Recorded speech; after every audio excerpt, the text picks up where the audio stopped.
Ça y est, j'ai reçu les programmes des candidats à l'élection présidentielle, c'est dans quelques jours, et je me suis dit, tiens, ça pourrait être amusant de faire une petite analyse, non pas une analyse des candidats en tant que tels et leur programme politique, mais une analyse de leur affiche. En fait, je vais imaginer que je débarque dans l'arène, je ne sais absolument pas qui sont ces gens-là, mais je dois voter seulement en fonction de ce que je vois sur l'affiche. Et je vais vous dire, avec mes connaissances en marketing, si je considère que l'affiche est efficace en termes de marketing ou si elle est pourrave. Donc moi, si vous ne me connaissez pas, je m'appelle Antoine BM, je crée des formations sur le marketing depuis 10 ans, j'ai accompagné plus de 30 000 élèves et j'aide les gens à monter une petite activité rentable et minimaliste sur Internet dans ma newsletter quotidienne que j'envoie à plus de 40 000 personnes. Donc si ça vous intéresse, vous cliquez sur le lien juste en dessous et vous pouvez recevoir mes mails. Ok, on commence, c'est simple, on va faire comme sur Tinder. À droite, je vais mettre les candidats avec qui j'ai une chance de matcher au niveau marketing et à gauche, je vais mettre les candidats qui n'ont aucune chance.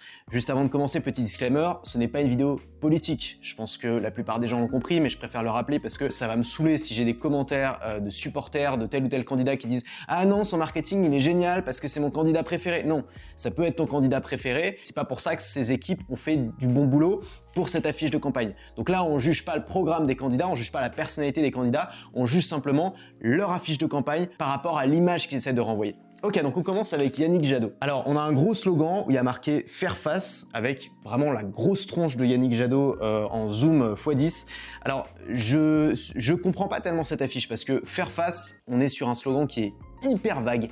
Faire face à quoi? Aux crises sociales, à la crise écologique, à la mondialisation. De quoi il parle? Alors évidemment, on a la couleur verte qui nous rappelle que c'est le candidat vert, donc on se doute qu'il parle du changement climatique. Et moi j'ai le sentiment que cette couleur verte, il faut que les verts s'en débarrassent. Parce qu'elle est trop associée à un petit parti politique qui n'est pas élu depuis 30 ans. Et si les verts veulent avoir une chance de gouverner un jour ce pays, il faut qu'ils se hissent au-dessus de la mêlée. On va voir qu'il y a certains candidats qui ont réussi à le faire dans leur affiche de campagne, c'est-à-dire à essayer de devenir présidentiable. Je pense pas que c'est la pire affiche, mais je suis désolé Yannick, ça va pas matcher entre nous. C'est trop vague ton slogan et cette couleur verte, je pense qu'il faut vraiment s'en débarrasser. Je te mets à gauche. Alors, putain, Mélenchon. Mélenchon, c'est une catastrophe. C'est la seule affiche qui est comme ça, c'est-à-dire qu'on a la moitié du haut avec l'image de Mélenchon et du texte, et la moitié du bas avec une lettre. On sait pas ce que c'est, il y a personne qui va lire ça. Même Mélenchon, je sais pas si vous voyez, mais franchement, ils auraient pu prendre une meilleure photo. Le gars, son problème, c'est qu'il est toujours énervé, et même quand il sourit, on dirait qu'il est énervé. Donc essayez de trouver au moins une photo où il a l'air d'être plutôt content. Et puis, je sais pas, on voit au dos, il y a la pub pour son bouquin. En fait, on se demande si son but avec cette affiche, c'est de devenir président ou si c'est de faire tourner la boutique. Et donc ça, c'est une des pires affiches de campagne et je comprends pas parce que son affiche de campagne de la dernière campagne, il me semble, était très bien. Ça le mettait vraiment dans une position présidentielle. Donc ça, je comprends pas. Et pour moi, c'est un no-go direct. Ensuite, on a Fabien Roussel. Fabien Roussel, c'est quoi? C'est quel parti? Je sais même pas. C'est le PCF, Parti communiste. Ok. Donc, qu'est-ce qui s'est passé? Fabien, qu'est-ce qui s'est passé? Là, on a toute une équipe qui a voulu faire du Photoshop hardcore. On a un fond rose et violet. Enfin, mec, c'est pas la nouvelle star que tu veux représenter, c'est le pays. C'est pas possible. C'est absolument pas présidentiable. C'est ultra photoshopé. La France des jours heureux. Quels jours heureux! De quoi il parle? La France a jamais été un pays communiste. En quoi? Quel rapport avec des idées de vouloir retourner dans le passé? Fabien Roussel, si tu veux gagner, il faut que tu changes d'équipe marketing. Ensuite, on a Éric Zemmour. C'est quoi le slogan pour que la France reste la France? Je pense que c'est un très bon slogan pour Éric Zemmour parce qu'il est à la fois simple et très clair sur son idéal de société. Éric Zemmour, dans sa campagne, a beaucoup appuyé le fait qu'il voulait revenir à la France des années 60 et donc il a un slogan qui correspond parfaitement à cet idéal qu'il veut présenter. Ça me fait beaucoup penser d'ailleurs au slogan de Trump, « Make America Great Again », qui était encore mieux et voilà, qui est pareil sans équivoque. Alors concernant la photo, j'ai envie de le mettre à droite parce qu'on est vraiment sur une photo présidentielle. Ça pourrait être la photo qu'on retrouverait dans les mairies et dans les écoles. Mais il y a eu un problème de crème hydratante là, ou d'huile de corps, ou de l'huile à bronzer, je sais pas. Mais il renvoie la lumière, là il suinte, et ça c'est bizarre. Donc je trouve que ça le vieillit un petit peu cette photo. Bon, heureusement il a enlevé les petites lunettes, c'est déjà ça. Mais c'est pas grave, pour moi c'est une bonne affiche de campagne et je le mets à droite. Ensuite, on a Emmanuel Macron. Emmanuel Macron, nous tous, en extérieur. Ça n'a pas l'air d'être une photo qui a été particulièrement montée avec une incrustation qui était ajoutée. Ce qui est intéressant, c'est qu'il y a des gens derrière, donc ça colle parfaitement avec le slogan qui est extrêmement simple, nous tous. Pour moi, c'est une bonne affiche de campagne parce que Macron est un candidat qui se présente pour sa réélection, donc il n'a pas besoin de proposer un programme révolutionnaire, étant donné que s'il avait des idées révolutionnaires, il les aurait déjà fait passer pendant son premier mandat. Donc là, le message qu'il essaie de faire passer, c'est un message rassurant. Il dit aux gens, vous inquiétez pas, ça va aller, on est ensemble. Il vous est rien arrivé de dramatique pendant ces 5 dernières années, votez pour moi et ça va continuer comme ça.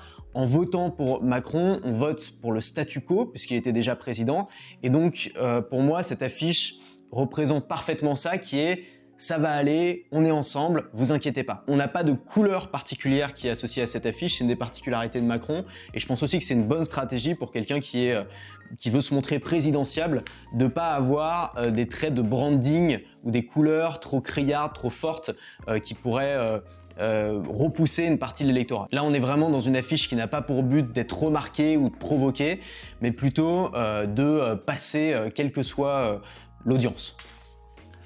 Là, c'est la catastrophe. Philippe Poutou, on dirait la une de l'équipe, ton programme. Il y a marqué l'urgence anticapitaliste en lettres rouges, bold. Ça fait peur, ça fait flipper les gens, ça. T'es là avec ta casquette, avec des couleurs derrière, on dirait un entraîneur de foot avec ses supporters. On peut se demander si le but de Philippe Poutou, c'est d'être un jour élu président ou si c'est simplement de faire tourner sa boutique. Ça, c'est le genre d'affiche de campagne qui n'essaye absolument pas de rendre Philippe Poutou présidentiable. Elle cherche vraiment à attirer l'attention avec des gros titres, avec des textes en gras, surlignés, soulignés. Donc, je sais pas quel est le but de Philippe Poutou. Son but est probablement pas de devenir président à court terme. Donc, c'est peut-être une affiche qui correspond à ce qu'il essaye de véhiculer, mais pour moi, c'est un non. Ensuite, on a Marine Le Pen. Alors, Marine, présidente, femme d'État. Et je dois dire que c'est la meilleure affiche que j'ai entre les mains, peut-être pour l'instant, avec celle de Macron. C'est intéressant parce que c'est probablement les deux qui vont se retrouver face à face au deuxième tour. D'ailleurs, au niveau des couleurs, au niveau des tons, au niveau de la police, les affiches se ressemblent un petit peu. C'est deux candidats qui ont vraiment pris ce parti-là de vouloir séduire le maximum de gens, de vouloir lisser leur image. Marine Le Pen sur cette photo ne fait pas peur. Il y a la lumière qui se reflète dans ses pupilles, qui donne un sentiment de femme, d'empathie. On voit les petites ridules autour des yeux. Je sais que ça peut paraître anecdotique tout ça, mais c'est très important parce que ça en dit beaucoup sur la volonté du candidat. Comment est-ce qu'il veut que les gens le voient? Et Marine Le Pen aura toujours cette image qui lui colle à la peau de fille Le Pen, son père avec son œil de verre et ses remarques racistes, antisémites et tout. Et ça, elle essaie de s'en débarrasser depuis des années.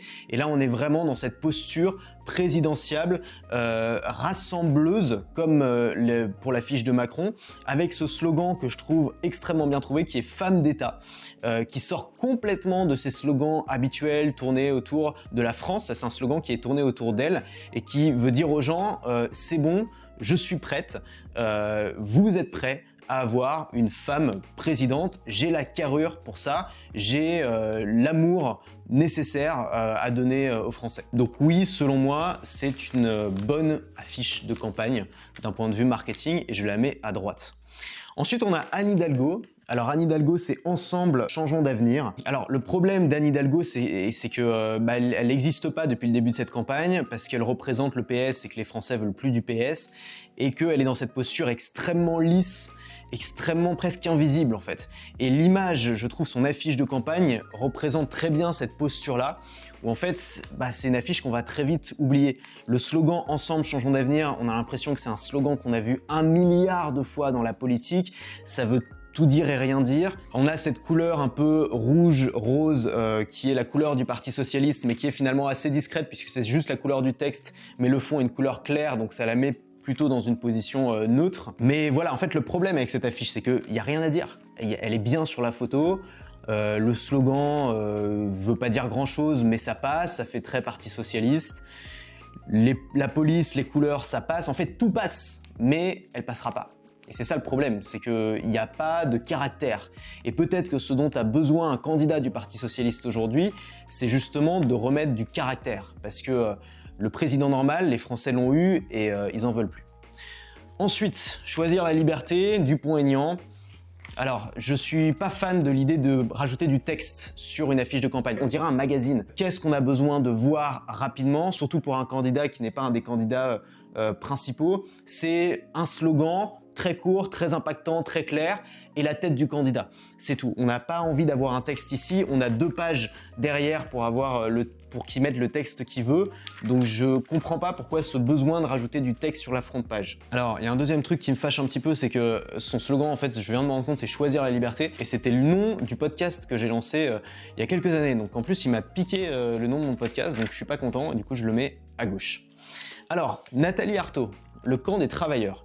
Alors, à première vue, moi j'aurais envie de la mettre à gauche parce qu'on est comme chez Philippe Poutou, ça fait un peu flipper, on sait pas trop ce qu'elle nous veut, c'est des couleurs rouges, le rouge est associé à la passion, à la violence, au sang, et donc c'est difficile de prendre une posture présidentielle avec cette couleur-là. Tu remarques que même les démocrates aux États-Unis qui sont associés à la couleur rouge, souvent ne l'utilisent pas dans leurs affiches de campagne, ils vont davantage utiliser la couleur bleue qui invoque davantage le calme et la force tranquille. En vrai, je pense que c'est une bonne affiche de campagne parce que Nathalie Arthaud est dans le même cas que Philippe Poutou, c'est-à-dire qu'elle ne cherche pas à devenir présidente, elle sait qu'elle ne sera pas présidente et donc elle cherche davantage à faire valoir ses intérêts et à dire regardez, on est là, le camp des travailleurs il existe. Cette affiche elle est vivante, elle n'est pas présidentiable, mais je trouve qu'elle donne plutôt une bonne image de la candidate. Contrairement à Poutou qui passe vraiment pour un gros taré, elle passe pour quelqu'un de plus mesuré, qui a plus d'empathie, qui est là avec les gens et qui essaye d'exister, de faire valoir son camp et pas forcément de faire la révolution. Moi je la mets à droite. Ensuite on a Valérie Pécresse. Alors Valérie Pécresse, le courage de faire, on a un petit texte là, c'est pas forcément idiot. Avec votre confiance, je me battrai pour vous de toutes mes forces. Donc là, on a un texte finalement qui est très personnel, qui s'adresse directement à l'électeur, qui est signé par Valérie Pécresse. Moi, ça me dérange pas. Ça ajoute une touche personnelle qui est finalement très rare sur ces affiches de campagne. La photo est mal éclairée. J'ai même l'impression que c'est mal détouré par rapport au fond. Je vois des pixels. Le fond, ça se voit qu'elle n'est pas en extérieur, qu'elle a fait ça en studio, que le fond a été rajouté au montage. Donc il y a quelque chose de faux. Le problème, c'est que Valérie Pécresse a déjà cette image qui lui colle à la peau de politicarde, qui essaye de dire ce que les gens veulent entendre, mais qui a du mal à être authentique. Et je pense que cette affiche, malheureusement, pour elle, vient creuser cette idée selon laquelle elle n'a pas vraiment la carrure de présidente qu'elle prétend avoir. Donc je mets à gauche. Et enfin, on termine par Jean Lassalle. Jean Lassalle, très simple, il est dans un environnement rural. Il y a du soleil en extérieur, c'est pas un montage, j'ai l'impression, ça n'a pas été fait en studio, il s'est déplacé. Le slogan, c'est la France authentique. Alors c'est intéressant parce qu'on a une police qui est complètement différente de quasiment tous les autres candidats qui ont utilisé des polices sans sérif, donc des polices sans empattement. Par exemple, si on prend Éric Zemmour, on a une police en majuscule très simple, un peu du style Arial. Là, on est sur des polices qui font un peu plus classiques et je trouve que c'est pas bête en fait pour Jean Lassalle parce qu'il essaye d'incarner une France, une partie de la France qui est la France rurale, la France authentique comme il l'appelle. Le slogan correspond parfaitement à l'image qu'il renvoie de ce Français de province simple qui aime les gens, qui est authentique. Et ce que j'aime bien en fait avec Jean Lassalle, c'est que bien que il fasse partie des gens qui soient pas vraiment crédibles pour devenir président, il a quand même fait le job, c'est-à-dire qu'il a mis un costard, il a mis une cravate. On n'est pas sur l'entraîneur de l'OM quoi. Voilà, il a fait le job si tu veux. Il est sorti de chez lui et il s'est dit on va faire une belle photo de campagne, on va faire un slogan qui me ressemble. Je pense que c'est une des meilleures affiches, voilà. Une des meilleures affiches que j'ai reçues. Il n'y a pas à dire, elle correspond parfaitement à l'image que Jean Lassalle veut renvoyer, donc c'est un grand oui. Voilà, on a 2 piles. Il est temps de faire notre petite élection, donc de choisir la meilleure affiche. Et j'avoue qu'en fait c'est très difficile pour moi. C'est très difficile parce que j'adore l'affiche de Jean Lassalle, l'affiche de Marine Le Pen est excellente aussi, l'affiche de Macron est excellente aussi et l'affiche de Zemmour se défend très bien. Je pense que je vais rester avec Macron, Le Pen et Jean Lassalle. Putain, c'est dur. Alors je pense que je vais éliminer Marine Le Pen parce que le femme d'État est un slogan surprenant et intéressant, bien meilleur que le slogan qu'elle avait choisi au début qui était Liberté, Liberté chérie, mais il parle pas de la France. Et quand tu veux vendre un produit, et en l'occurrence s'ils veulent vendre leur idée de la France, il faut tourner notre slogan autour du client, il faut tourner notre slogan autour de notre public. Et là, le slogan, même s'il est surprenant, même s'il n'est pas mauvais, il n'est pas tourné vers le public. Il ne concerne pas la France. On se retrouve avec Emmanuel Macron, qui a cette posture du « nous tous », qui est très habile, et la posture de Jean Lassalle, avec sa France authentique. Et je pense que je vais choisir Jean Lassalle. On est sur une affiche qui est extrêmement simple, extrêmement épurée, et il y a tout ce qu'il faut dessus. Évidemment, c'est pas grâce à cette affiche que Jean Lassalle va être élu président de la République, mais je pense qu'il aura eu du mal à faire une meilleure affiche de campagne que ça. Et c'est pour ça que je vote aujourd'hui. Donc mon petit président de la meilleure affiche en termes de marketing aujourd'hui, c'est Jean Lassalle. Bravo Jean Lassalle. Alors je compte sur l'intelligence de mon audience. Généralement, j'ai la première vague de commentaires, c'est mon audience, c'est les meilleurs. Pour ça, je me fais pas de soucis. Ensuite, j'ai une deuxième vague de commentaires. Et quand je parle de politique, dans cette vague-là, il y a des militants. Donc c'est bien d'être militant, il n'y a pas de problème, simplement je me fiche comme de l'an 40 de votre militantisme. Donc l'espace commentaire, il peut servir à débattre, mais seulement sur le marketing des affiches de campagne de ces candidats. N'hésitez pas à me partager votre point de vue là-dessus. J'ai fait cette vidéo vraiment en totale improvisation, donc évidemment j'aurais pu travailler davantage dessus, faire des analyses plus approfondies, et il y a très probablement des choses que vous aurez vues et que je n'ai pas vues, et c'est pour ça que je serais ravi d'en discuter avec vous juste en dessous. Si vous voulez apprendre à construire un business sur internet en partant de zéro, à construire votre audience, à construire votre marque, à créer des produits, à les vendre, n'oubliez pas de vous inscrire à ma newsletter quotidienne, j'envoie un email par jour dans lequel je partage les techniques que j'ai développées ces dernières années pour construire mon business. N'oubliez pas d'aller voter. On se retrouve demain dans votre boîte mail. À demain.